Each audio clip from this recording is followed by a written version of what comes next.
For having me tonight. Um, if you don't mind, I'm going to share my screen and do a presentation so you can look at that instead of me. Okay.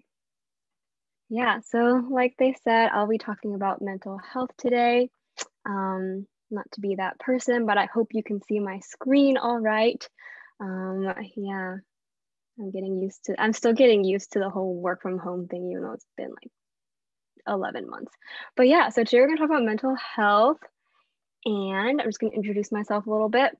Hello, if we haven't met before, I'm Ashley, and yeah, like Ethan so wonderfully introduced, I graduated in June. I was a GRC major and I have a minor in packaging. I'm currently living at home, Irvine, OC, SoCal. Yeah, so the weather's been nice, but that's a plus. For those that are into personality tests, I'm a 4-wing 3 and an ISFJ-T. So, you know, I'm a feeler. I'm a deeply emotional person, but I've learned to accept that and learn to love that part of me.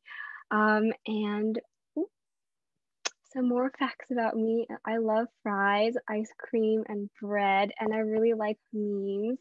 I'm that person that thinks that they're too good to have TikTok, but then I watch all of the TikToks on Instagram and know more about TikToks than people who have TikToks. But yeah, so that's me in like one sentence.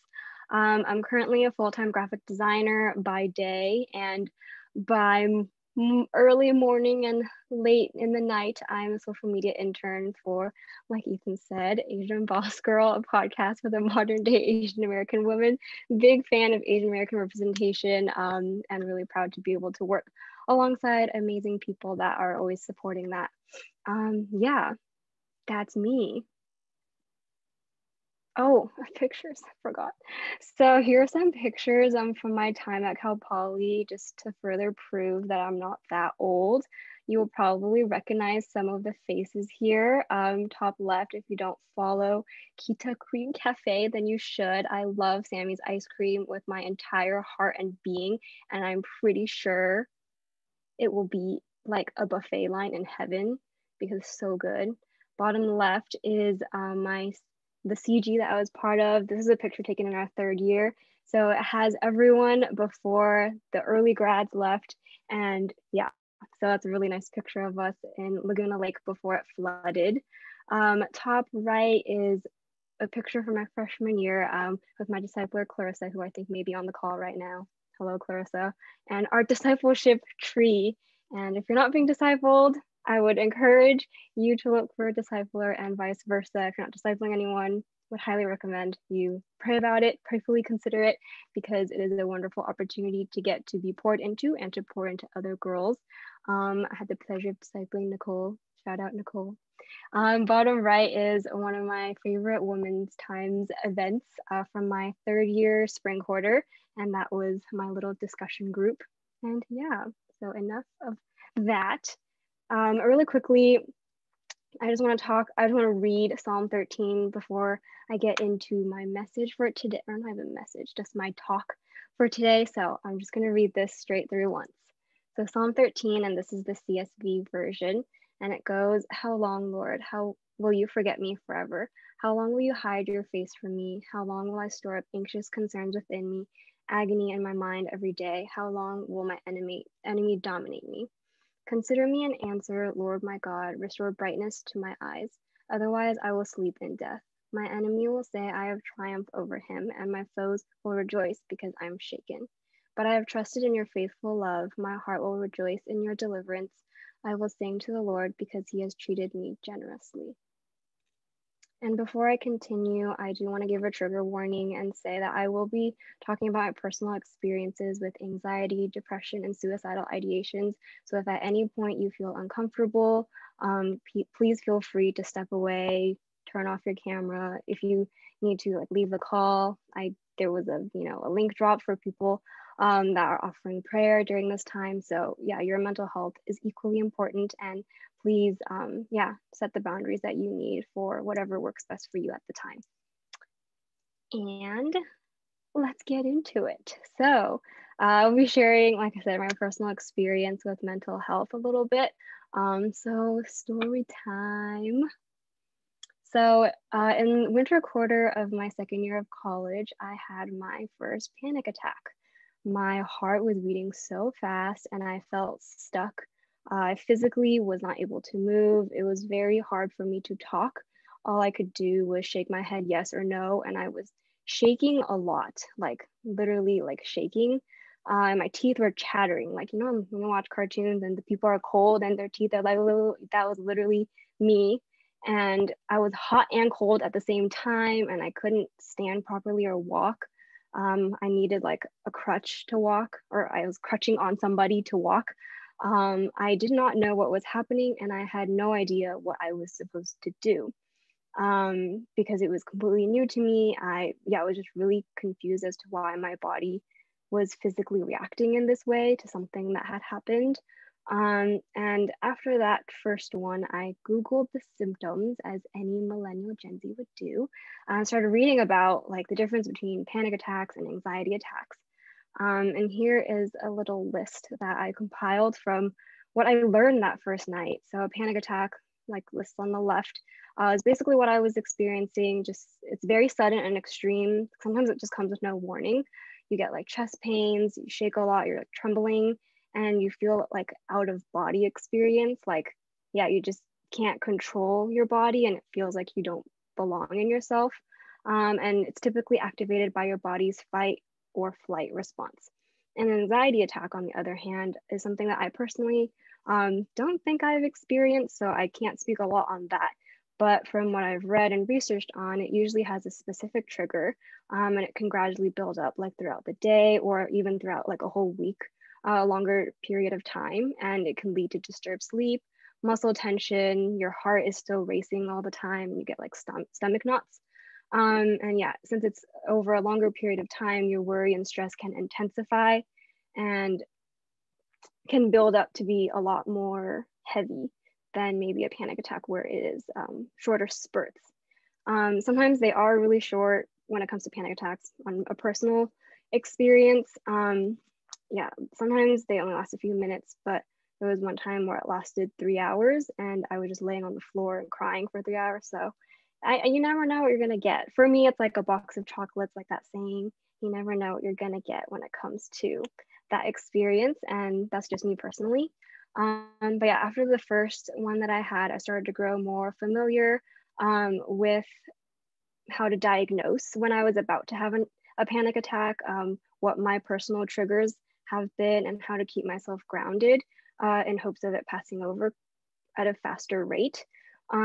Personally, my anxiety is more rooted in like social anxiety and feeling a lot of stress and anxiety. I'm going to say that word like 21 times. Anxiety in relationships and conversations. So that is what when I personally have my triggers and my panic attacks. But it can be different for everyone. And yeah, you can experience these things, but your symptom is not on this list. And that's like the tricky thing about mental health is that it's different for everyone. And in my fall quarter of my third year, I started feeling waves of depression coming back. So backstory to this backstory, when I was in high school, I was depressed, but I didn't know it at the time. I thought I was just like tired or like just going through moodiness because I was in high school and I was in a phase or something. But looking back, it was pretty clear that like what I was thinking and experiencing was not normal. I had a lot of invasive thoughts and I thought about killing myself and just not wanting to exist anymore because it felt like my existence was meaningless and purposeless and I didn't bring anything to the world. So if I was gone, it wouldn't really matter and I wouldn't really be missed anyway. So like, what's the point of living? And praise the Lord, I have a really low pain tolerance. So the thought of even hurting myself in any way was too scary for me to act on it. So I've never acted on those thoughts. But yeah, those feelings and thoughts came back to me again in my fall quarter. And it was really hard just to exist. Like getting out of bed was really hard. Driving to campus was really hard. I would like the drive to campus for me was like 10 minutes, and I would find myself like in a daze, and I like would get up, get ready, drive to school, and like not even and be in class and not even realize like how I got there. I just I don't know, I like floated over or something. And like having conversations was really hard. Like going to the UU was like really stressful for me because you'd have to talk to people, and like everyone's always like, how you doing? And I'm always like, good, so good. And yeah, so I think my depression and my anxiety were kind of like, it was like a backpack that I was carrying into every conversation, into every room, into every situation that was going on at the time. And I've, in research that I've done, it's pretty common for anxiety and depression to cohabitate, coexist, cohabitate, like at the same time. And it's possible to experience both at the same time, and it's pretty common, which is interesting because depression is like extreme lows, but anxiety is just heightened emotions at times. So it can just feel like a lot of push and pull emotionally, mentally, physically, and even spiritually at some times. So yeah, it's definitely a case by case scenario. And I would definitely be lying if I said, yeah, it was like hard, but I just like drew closer to God, and I just like prayed more, and I just read my Bible more, and I just leaned into community more, and like it was so good and it was so enriching. And wow, because honestly, I didn't do that. It was really hard. I withdrew a lot from my friendships, and week after week, like in my fourth year, whenever I would go to large group, I would get panic attacks, and I sometimes like would not even make it past like the first set of worship, and I would just have to go into the hallway and just sit there and like wait it out, see how long it would go. Sometimes like all of large group, sometimes just a few minutes. And I didn't really know what those triggers were either. But yeah, it was hard to depend on God at the time. And it was really challenging going to like CG, for example, and be fully present and vulnerable because I felt so lonely and detached. A lot of my closest friends didn't know that I was going through this for a bit because I felt really embarrassed. Praying and going to God felt really silly and like pointless. Like, what am I supposed to tell the God of all creation that I was like really sad and I felt really empty? Like, that just feels like so insignificant compared to all the things that the God of creation has going on. And yeah, like, I was like, doesn't everyone just feel sad sometimes? Like, maybe I'm just going through a mood again. So I was just like a lot of conflicting emotions internally, which made it hard for me to reach out and talk about it with anybody because I felt like I was still processing like what was even going on and trying to cover it up on my own and appear okay on the outside. Yeah, so I slowly opened up to people, and I shared the burden that was weighing down on me. And if you experienced anything that I touched on just now, I would highly encourage you to talk to somebody about it. Even just one-on-one. It doesn't have to be like, you know, all of our group or anything, or even CG. It can just be somebody that you want to confide in one-on-one, because I think our words have a lot of power, and so do our emotions and how we feel mentally. So saying these things out loud and kind of acknowledging what you're going through can in some situations take away from the power that it has on you. And you're allowed to have you're able to have other people share in your experience, and you can, yeah, it's kind of like other people bearing your burden, but what you're feeling and experiencing is not a burden at all. It's just like they're able to hold your hand in that, and you know, footprints in the sand kind of story situation.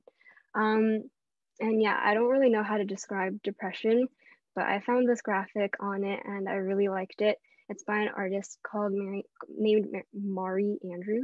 And she talks about, she draws depression as just 4 p.m. on a Sunday, being homesick in your own body, a sense of incompletion, jet lag of the soul, and my personal favorite, a soggy brain. And yeah, I think sometimes you don't really know you're going through it until you look back. So if you feel any of these things at a heightened sense, or if you even just have like an inkling of a suspicion that you're struggling with your mental health in terms of anxiety or depression, I think it's something that's worth looking into, because the more it builds up, the more it can like tear at you and like hurt a lot. Yeah, and during a really heavy time in my second year, I was forcing myself to read the Bible, even though I really didn't want to. And I opened it up. I was reading Psalms, or I was trying to go through the Psalms at the time. So I was on Psalm 13 on this particular day. And it found me in a time of immense like emptiness in my soul. I felt extremely lonely and really insecure in my friendships. And without going into detail, there were a few situations that occurred where I felt really like betrayed, and that sent shockwaves through me mentally. And I think that is one of the root causes of my personal triggers of anxiety, and how it stems more from relationships and social interactions rather than like academics, for example, which I know a lot of people experience. And with that, I want to revisit Psalm 13 after I drink some water. Okay, so reading through Psalm 13 again. Yeah. How long, Lord, will you forget me forever? How long will you hide your face from me? How long will I store up anxious concerns within me, agony in my mind every day? How long will my enemy dominate me?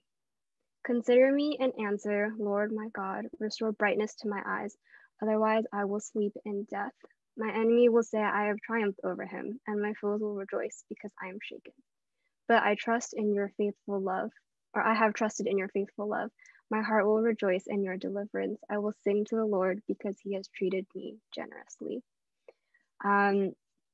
Yeah, so this psalm is a prayer of transition where David, the psalmist, starts out in lament and despair, and just is like a lot of emotional turmoil, but he closes in a posture of trust and encouragement. And I really resonated with David's experience in the first half, feeling like the Lord wasn't answering my prayers, I was alone in my suffering, and it felt really unfair that I was experiencing such intense mental battles and I felt so helpless.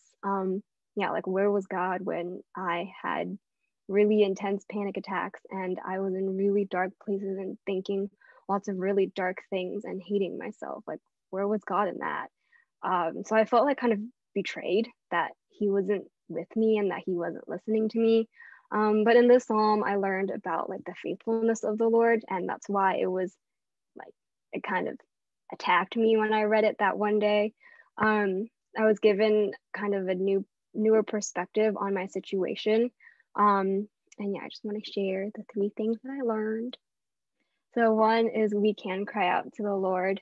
One thing that I took away from reading this psalm for the first time was that I felt really, yeah, like I said, I felt really alone, that like God wasn't there and like listening to me. And I was really angsty about that.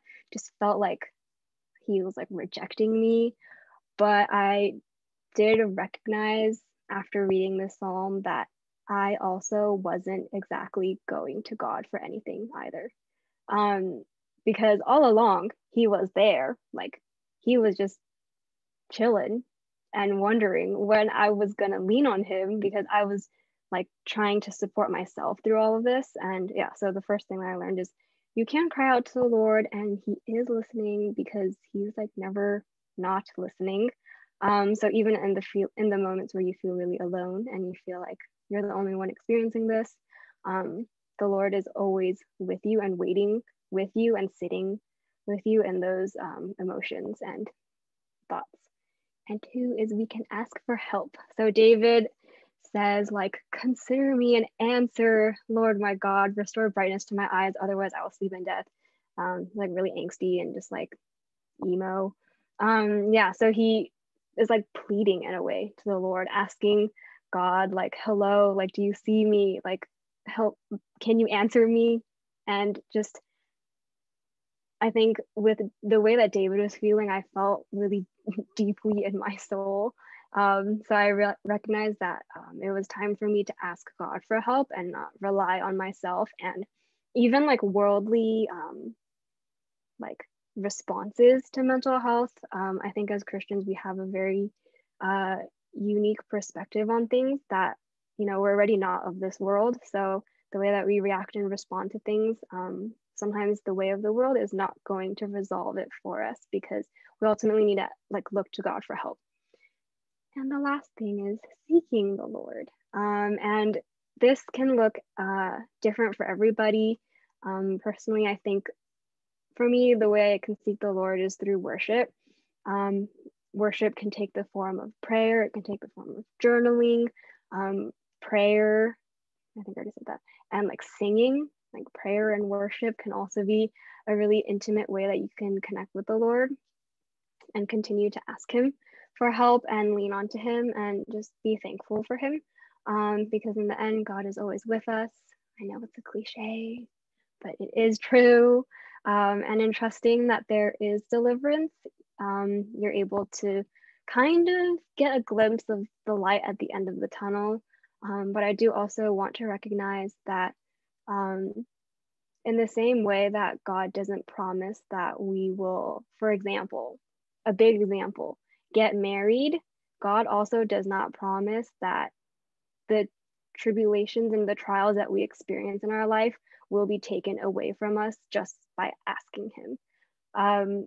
Yeah, I think one thing that I really struggled with understanding is like, why me? Like, why do I have to go through this? It's like not fair. Not that I would want this on anybody else, but I've grown to, in reflection, like understanding that my experience with mental health is something that is like permanently part of my story, and it comes in waves.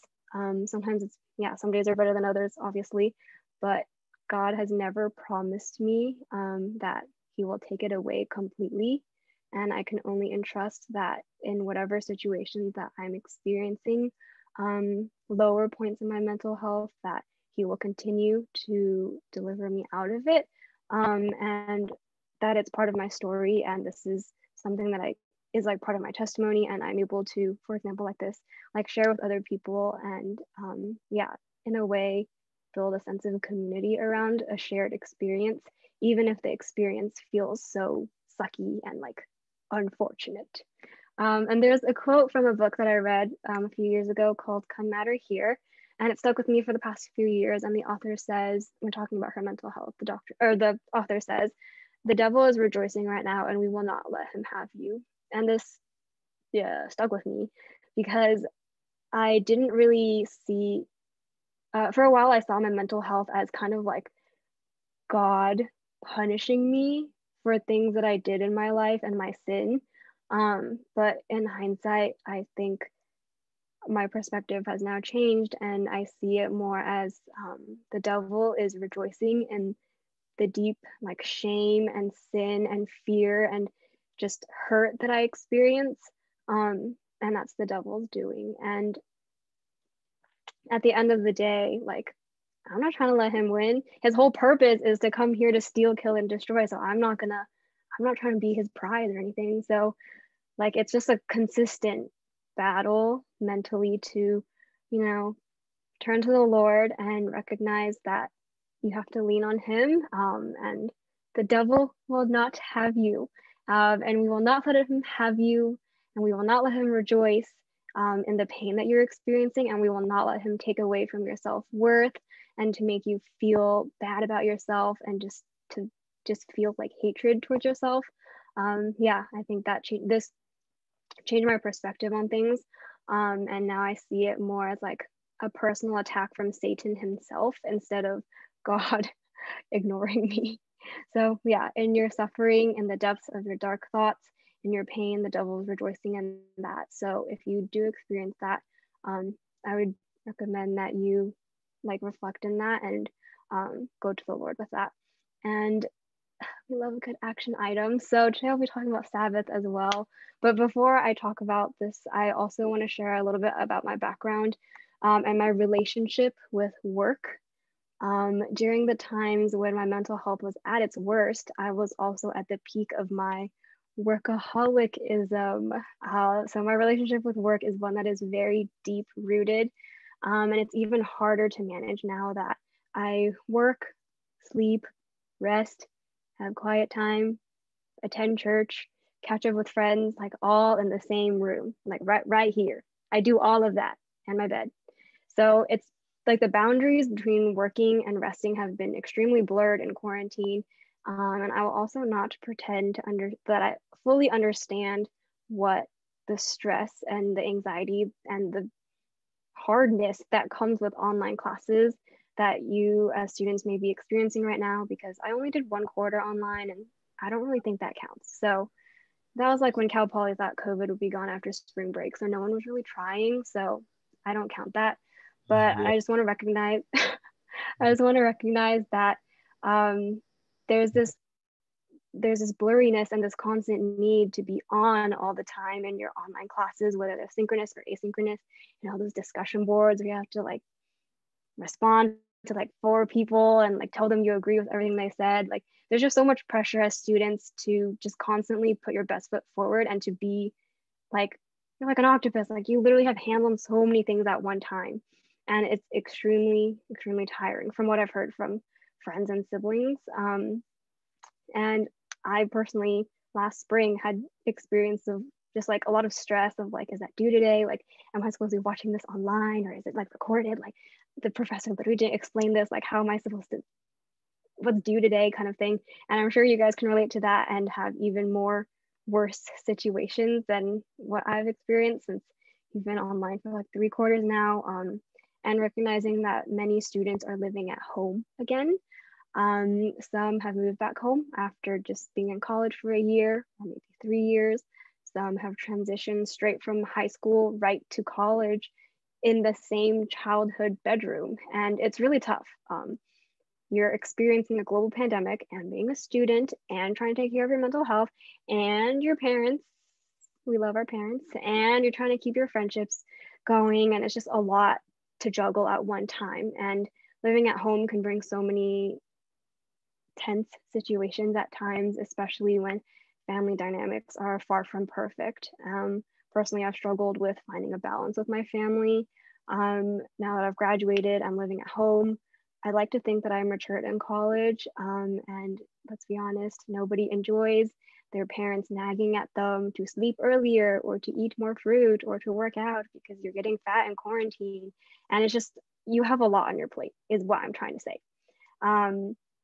Yeah, so I want to recognize that. And while my experiences with mental health may have stemmed from more social experiences, I recognize that a lot of people struggle with anxiety related to school and academics and the stress that Cal Poly pushes on you and just societal expectations of where you should be, where you and versus where you are right now as a student. And it's extremely, extremely tough. And that is the beauty of Sabbath. Personally, that's what I think at least. So just a little bit of background on Sabbath. I started taking Sabbath more seriously around my winter quarter of my 3rd year. It took a few weeks to consistently like plan ahead and set it up as a habit. And because like the first few times that I did it, I felt really guilty for not working. I felt like I was just like, I'm just sitting around all day and for what? Like it didn't even feel restful because like my mindset was just constantly like thinking about school and all the things that I could be doing, but I like can't because I'm doing Sabbath. And yeah, so the first few weeks it was not so great. So I had to reframe my perspective and overall relationship with work as a whole, to see work as a positive thing and to practice Sabbath because I wanted to and not because people in Epic suggested it and they said I should. I wanted to make sure that it was something that I was doing out of an intentionality and out of the right mindset and heart for it to be something that was a worthwhile and continuous habit that I was able to build into my lifestyle. Yeah, if you've been part of Epic, I'm sure you've heard of Sabbath at least one time. But if you have not, for those who may not know what a Sabbath is, it's a practice where you set aside time to rest. And its religious background in Christianity is to rest and worship. Like when God created the world on the 7th day, he rested. And as his creation, we should do the same. So the purpose of Sabbath is primarily for rest and reconnection with the Lord. And it can help a lot in mental health because you're able to slow down and just step away from the things that you may you may be feeling anxious about.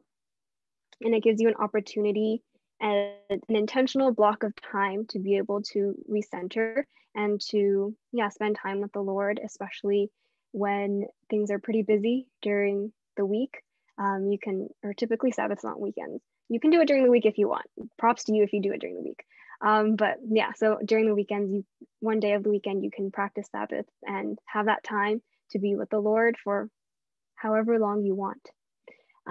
So some action steps for Sabbath that I would recommend.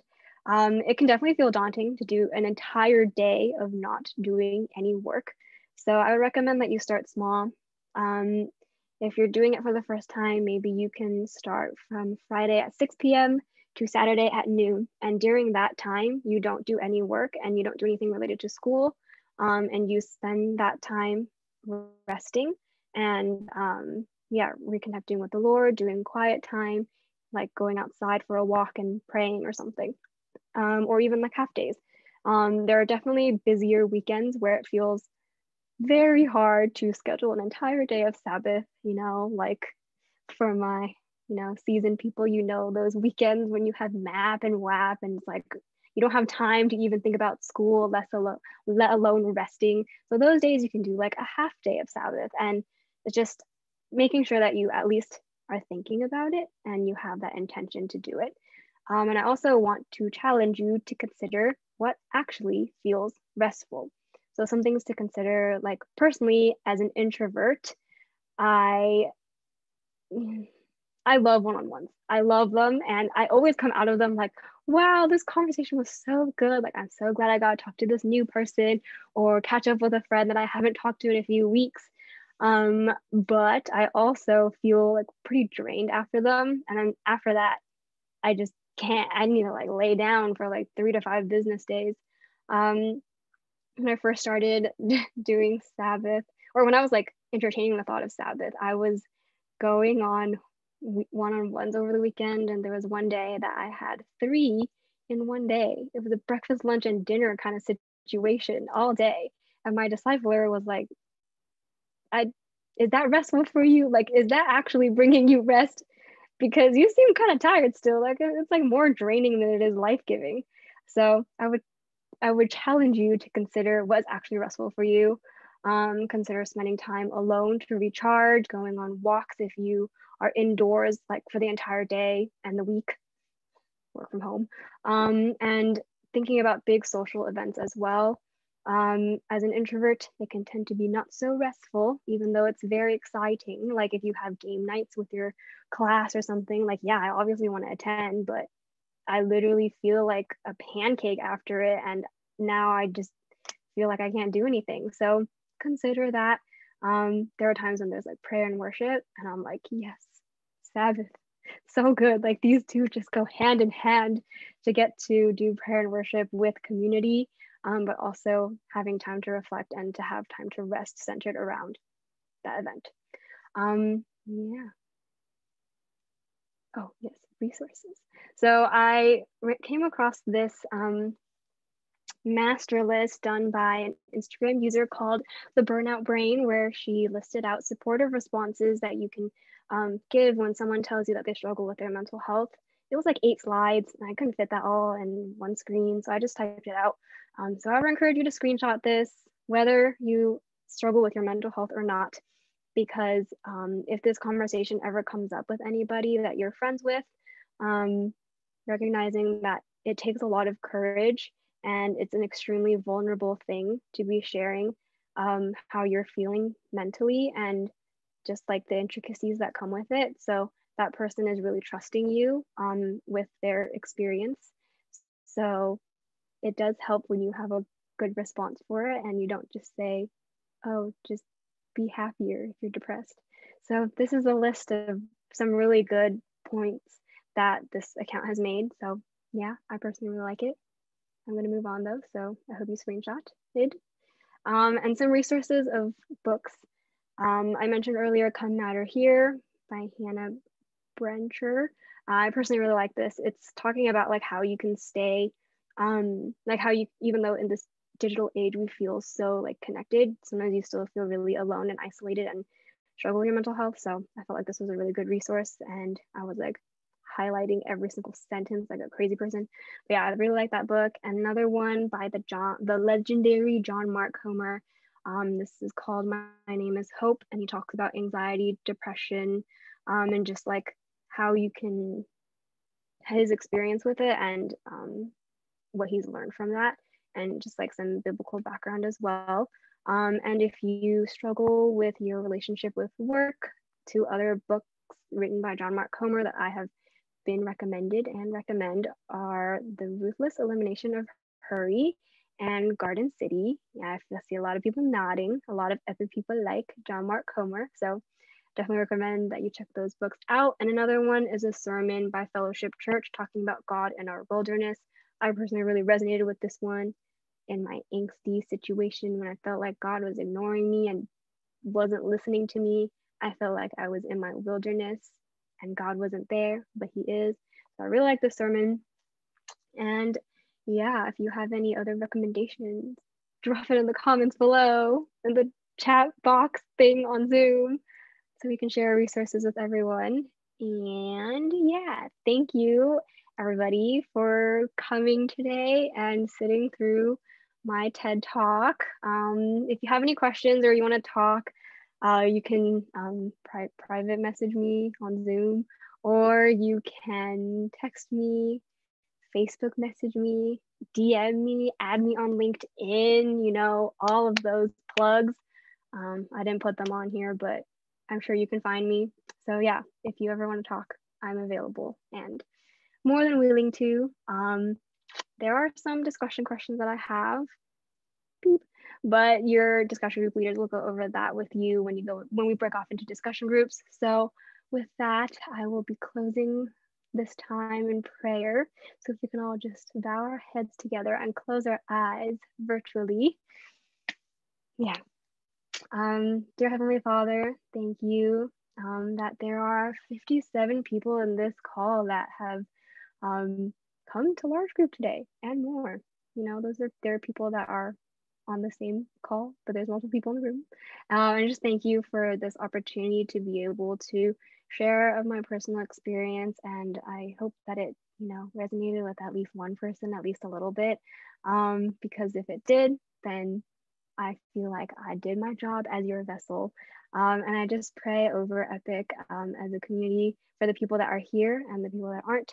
I just pray for this ministry as a whole, God, that you continue to bless them and you just continue to show favor to each and every person that has stepped into the virtual walls of Epic. And I just pray as I think it's week 5 and they're going through midterms, I just pray that, you know, you can give them the strength to continue on and take their midterms and ace all of those bad boys. And I just pray that I heard next week there's no large group. So I just pray that, you know, at least one person can implement having a Sabbath for the first time and that they're able to really have that space to be able to connect with you and to be able to grow closer with you, God. And I'm immensely thankful for this community and the ways that it has blessed me in my 4 years of college. And I just pray that the people here can continue to pour into one another and just your mercy and your love and your goodness and your faithfulness will continue to shower every person here. And yeah, God, that you continue to stand with those, stand alongside those and encourage those who may be in a particularly dark place right now as we are in quarantine and they may be dealing with some lows in their mental health. I just pray that you can just be with them and that you can show yourself and make yourself known to them tonight in their conversations and just bless the discussion group breakout room situation that's going on after this, that the conversations can be intentional and be vulnerable because vulnerability breeds vulnerability and that Epic will continue to be a battleground in which you continue to raise up devoted disciples of Christ and that, yeah, everyone here is blessed. In your name we pray, amen.